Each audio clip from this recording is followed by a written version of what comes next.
Things don't happen overnight. You have to make the emotional and the personal investment to make your dreams come true. What would amazing look like for you? What would amazing look like if you were amazing? If you know what amazing looks like, then why haven't you gotten there yet? I want you to say, the reason I'm not as amazing yet because I hit the snooze button. That's why I'm not amazing right now. The reason why I'm not amazing right now is because I couldn't get up early enough because I told myself I'm not an early person. The people in the world become weaker people. It's by capping your brain. It's by putting this kind of garbage in it about not attacking what you're not good at. There is no shortcut. There is no hack. There's no sweatless solution. You're gonna have to work. There is always weakness to work on. Always. A lot of them. Why would we allow ourselves to make easy excuses? Why would you allow that? It's not what happens that determines the major part of your future. It's not what happens. What happens to us all. But the key is what you do about it. It's not what happens, it's what you do about it. Stop being a lazy, bum-ass person that's full of excuses, sitting around on the pity potty, coming up with every excuse in the world as to why you ain't winning. You are the reason you are not winning. Find a way and an understanding that this thing that we are dealing with right now in our lives is only temporary. It's temporary and it will not last forever. You must realize that you must grow enough tenacity within yourself to press on. Are you going to put in the work or not? Are you going to find a way to reach your goals or not? The minute you start thinking, I don't want to do this, the minute that feeling creeps in, that's the time you're having a test. The minute you feel the ache of, I'd rather do something else, I'd rather do anything else than this, that's the test. The minute you train yourself to say, this is my opportunity, is the minute you go from loser to fucking winner. And this is a skill. This is something you practice. You are amazing and you have limitless potential. So start tapping into it by not sitting on the fence. Get up, get out, and get it done, baby.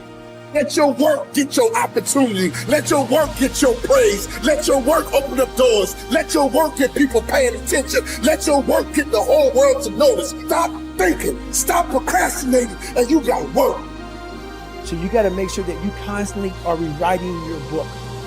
You have to constantly rewrite your book every day of your life.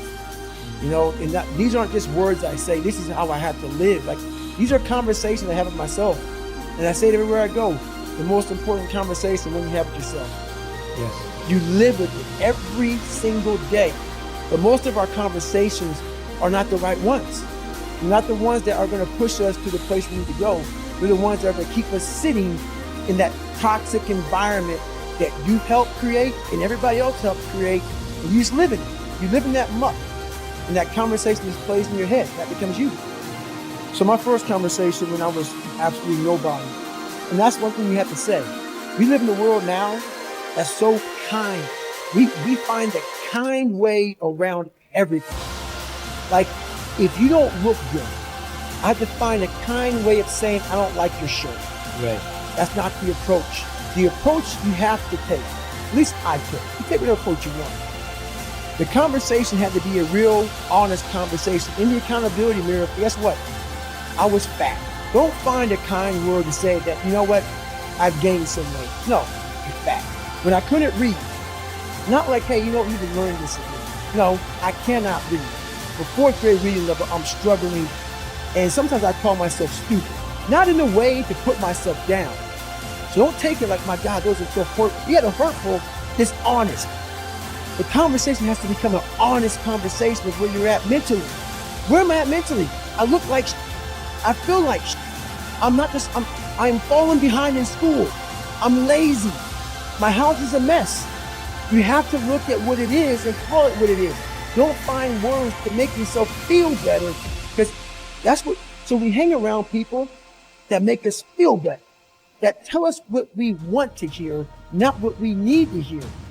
And so we stay away from those people. And we stay away from those people, like our internal dialogue becomes that kind, it's okay. It's not okay. So that's where it starts. It starts with that accountability of it's not okay anymore. This can no longer be okay. And calling yourself out for exactly what you are and exactly how you need to fix it. That's where it starts. Take full responsibility for your life.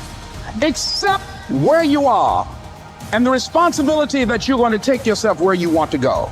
Someone said we have two primary choices in life. We can either accept conditions as they exist, or we can take the responsibility to change them.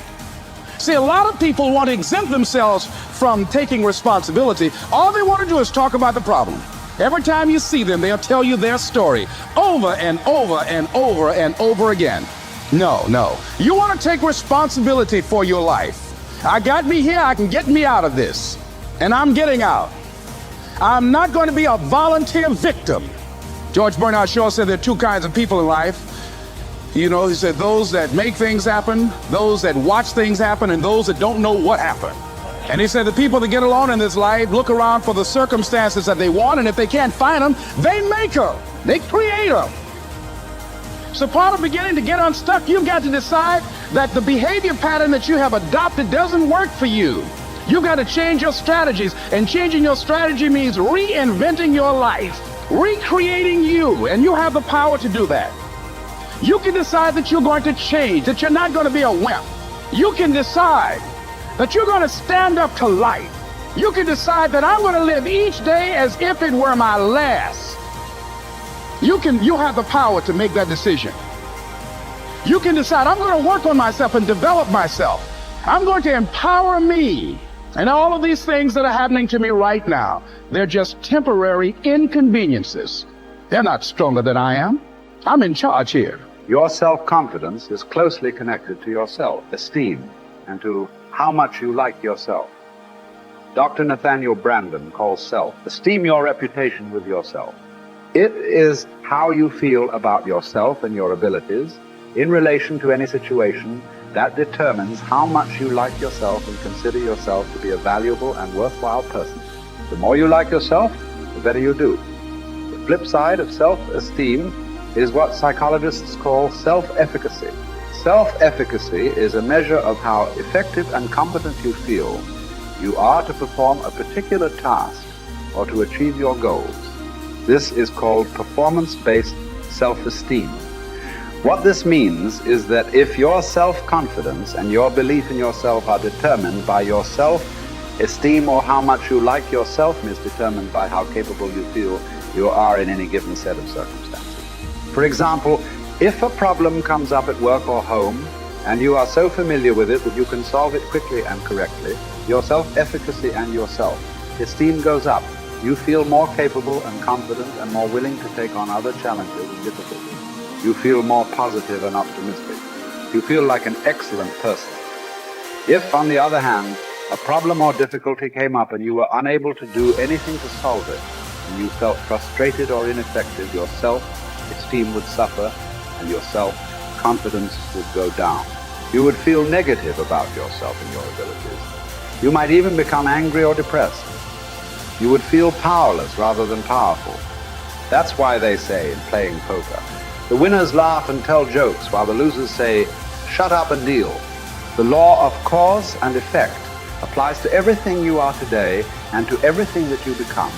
If the effect that you desire is high and unshakable, levels of self-confidence, then it is necessary that you engage in the same behaviors practiced by others who enjoy high and unshakable levels of self-confidence.